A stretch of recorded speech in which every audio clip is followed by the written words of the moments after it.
একদিন মাটির ভিতরে হবে ঘর, ওরে মন কেন বাঁধো দালান ঘর।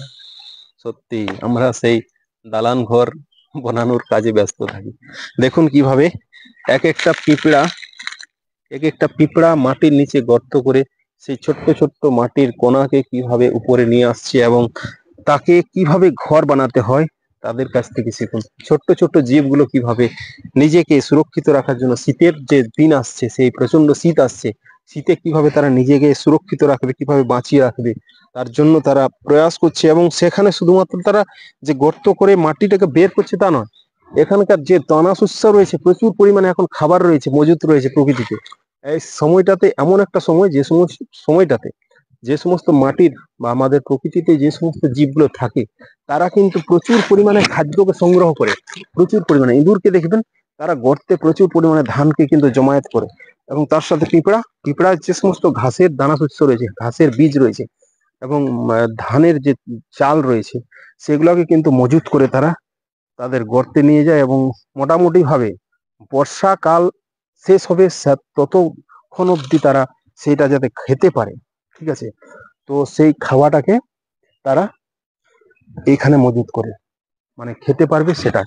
তো আমরা যারা মানুষ, বা আমরা যারা এই প্রকৃতির এক একটা বলতে পারেন মহাপুণ্যবান, মহাবুদ্ধিমান এবং মহা জ্ঞানবান জীব, কিন্তু আমরাও ভুলে যাই যে আমাদেরকে কাল কি খেতে হবে, সেটা কিভাবে আমরা সংগ্রহ করব। বুঝতে পারছেন? আমরা অনেকেই বিভিন্ন কাজে, বিভিন্ন কর্মে সে সমস্ত কাজকে ভুলে যাই, এবং ভুলে গিয়ে আমরা আমাদের খাবার কি খাবো, কাল কি খাবো, সেটাই ভুলে যাই। কিন্তু এদের কাছ থেকে শিখতে হয়, এক একটা জীবের কাছ থেকে অনেক কিছু শেখা যায়। দেখতে পাচ্ছেন ছোট্ট ছোট্ট মাটির কণাকে কিভাবে মাটির গর্তে, খুব শিকড়ের নিচে যে সমস্ত মাটি রয়েছে, সেগুলোকে বের করে তারা কিন্তু ঘর বানাচ্ছে। ঘর খুবই জরুরি। বিভিন্ন বাউল গানে বলে না, একদিন মাটির ভিতরে হবে ঘর, কেন বাঁধো দালান ঘর। দালান ঘর না বানালেও কিন্তু মাটির ঘর অন্তত বানানো যায় থাকার জন্য। বুঝতে পারছেন? কেমন লাগলো আপনাদের ভিডিওটা অবশ্যই জানান। আর ভিডিওটিতে যদি আপনার একটুকু ভালো লেগেছে, অবশ্যই কমেন্ট করুন, জানান মতামত আপনার, ঠিক আছে। আর অবশ্যই আপনার পাড়া প্রতিবেশী, আপনার বন্ধু বান্ধব সকলকে ভিডিওটি শেয়ার করে দিন, যাতে করে সবাই ভিডিওটা দেখে এবং ইন্সপায়ার হয়, অনুপ্রাণিত হয় দেখে পড়ে।